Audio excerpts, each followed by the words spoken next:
Hey guys, today I have a BattleChat video for you. I am joined by my good friend Westie, and we're discussing our thoughts at seeing Battlefield 4 at Gamescom.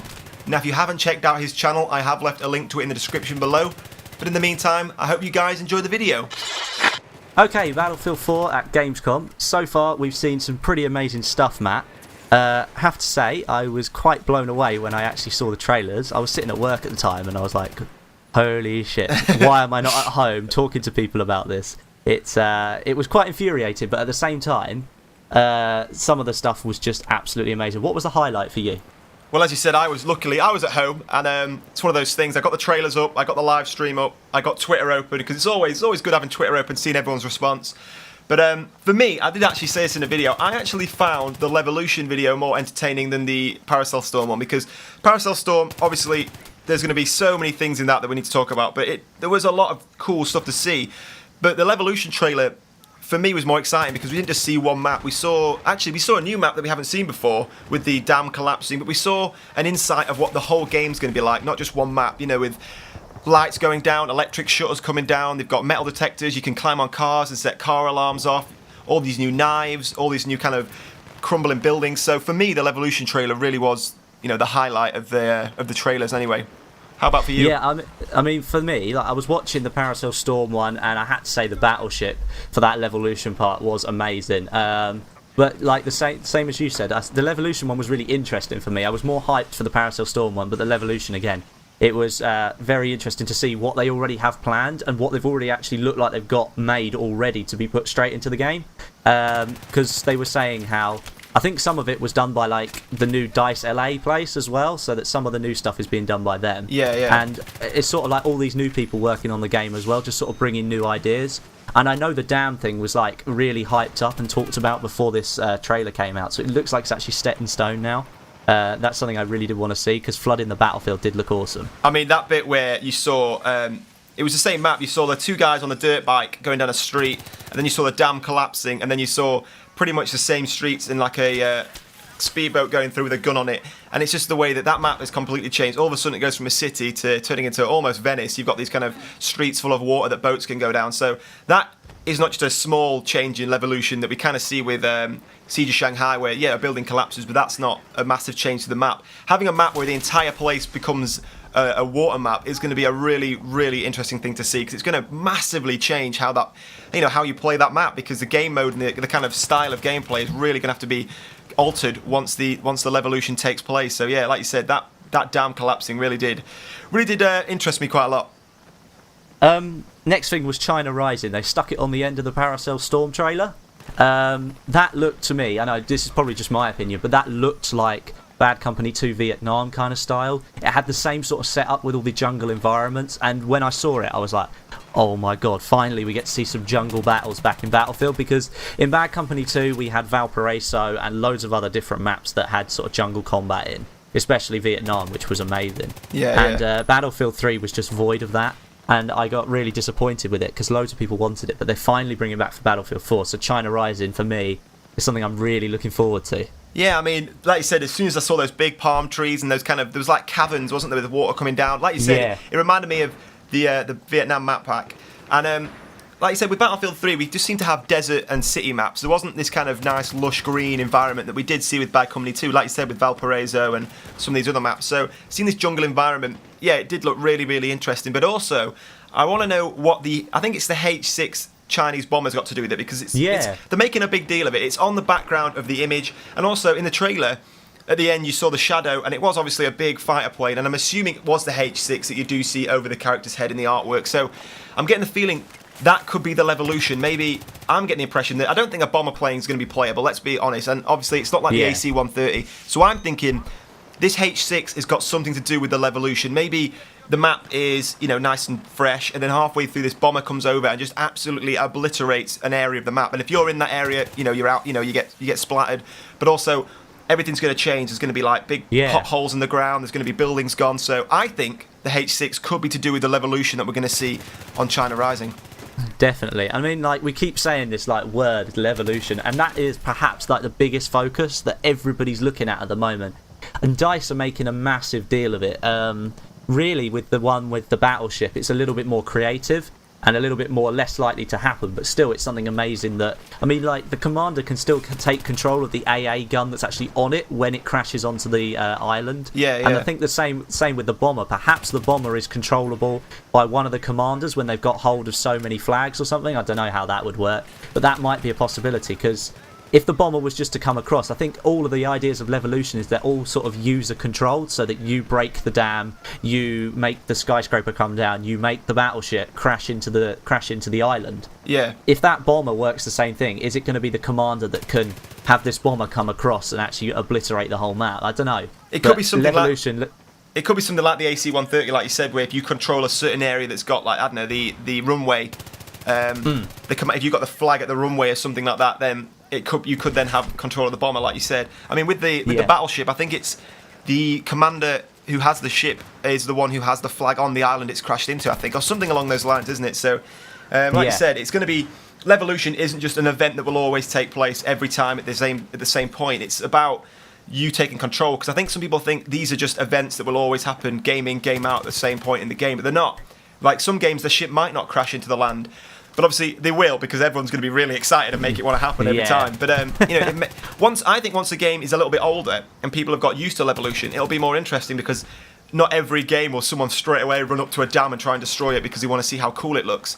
So they might use it as a sort of a tactical kind of thing instead. Yeah, exactly. I think at first Levolution could actually maybe get a little bit annoying, because you'll just get people spawning and go, "Where's the dam?" Run up to the dam and start, like, firing RPGs at it or whatever and try and take it down. I think when the game's maybe 6 months in and people have kind of got over the hype of Levolution, it'll come into play more usefully, where someone will think, "Great, they've taken, definitely, they've taken the C flag. Let's flood it now and kill them." Do you know what I mean? So I think Levolution is going to mature and get better as time goes on.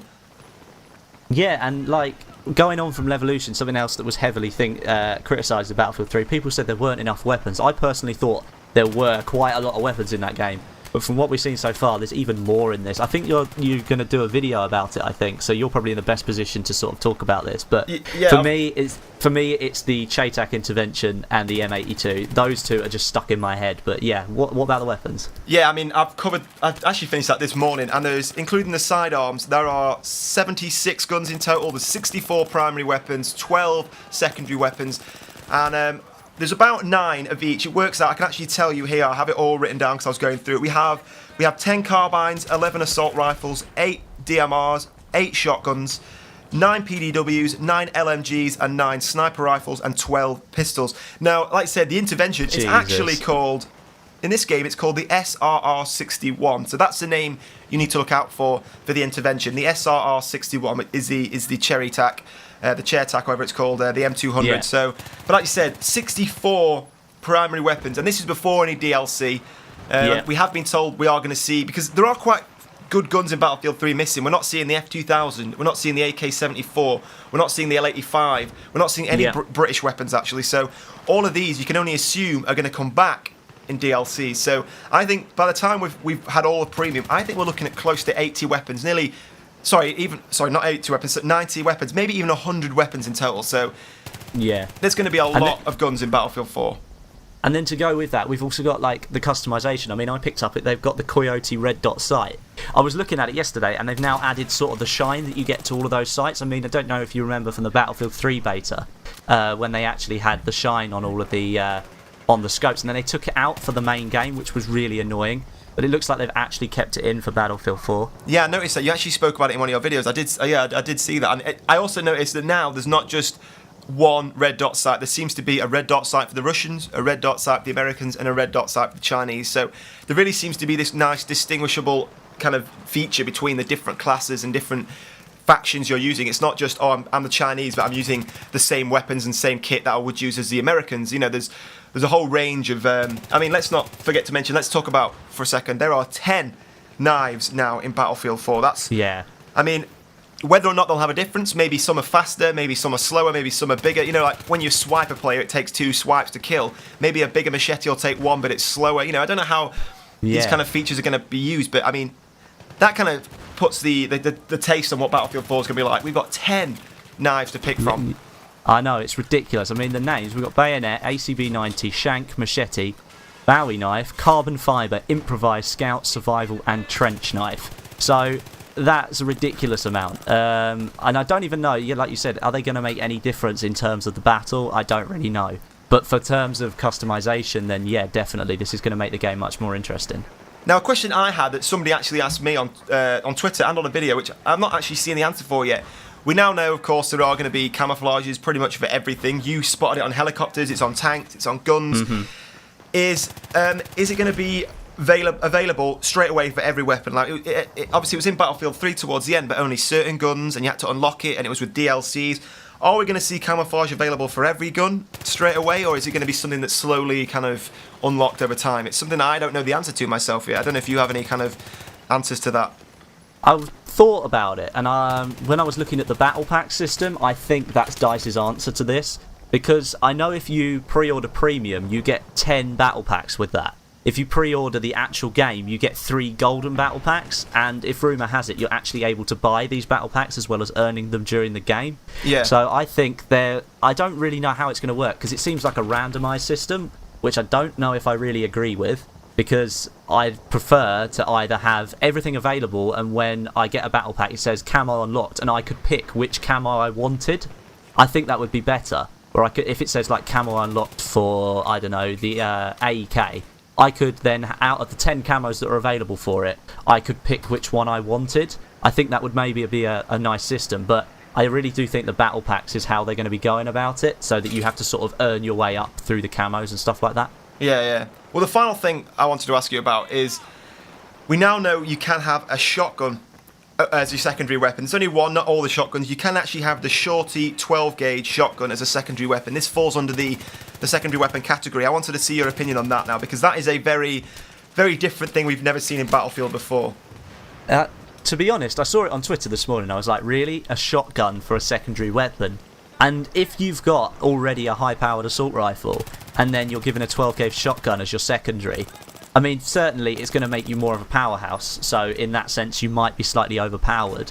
But if it were me, I'd probably still be taking a pistol, and I'd probably make it silenced, because the idea of the secondary weapon is if you do run out of ammo, or if you're in a situation where you don't want to be noticed as much, they're sort of less noticeable, so having a shotgun for me would be counterproductive. So I'd still probably take a pistol, but it really depends on what your primary weapon is, as depending on how the shotgun affects the class and how you're playing. Exactly, So, yeah. I mean, I agree. I would always take something like a silence. I mean, you can customise your secondary weapons so easily now. I'd probably take like a silenced G18 or something like that. So you've still got the firepower behind you, but you've got the suppression as well. You've got it silenced. But like you said, I could just see people running around with the M16A3 and the shotty and just being absolute powerhouses, and I can see it being very annoying very, very quickly. But it really does depend how DICE implement it. I mean, they might only give you a limited mag for it. Maybe you're only allowed sort of like 3 or 4 in there to sort of limit how much power you've got. Yeah. I mean, we've seen it in Call of Duty. You know that you can, like with Black Ops, you were able to change a secondary from like a pistol. You can have like an RPG. You can have like akimbo shotguns or whatever it was. Yeah. And like that was something that we saw in Call of Duty. I don't think that's DICE's idea here, because they've only done it so far for one weapon. I just think maybe it's just giving it a little bit more variation, perhaps giving the user a bit more customization again. yeah, it just adds. I mean, I like the idea that it does add in it a little bit of variation. It's not just all pistols available as secondary weapons, but as you said, in the back of your mind, you do think, is this going to turn into like an OP powerhouse kind of setup? But we're yet to find out, so it's all still in the air. Yeah, it's all still up in the air. And I mean, of course, like we've still got about 3 or 4, maybe 3 days of Gamescom left to go, so there's still a lot of live stream stuff to go on, so there's maybe even more information revealed in the next 48 hours or so. Oh, hopefully, yeah, definitely. We're seeing every day with, lights being shed on new stuff, so hopefully in the next couple of days we'll see even more exciting stuff to talk about. Definitely.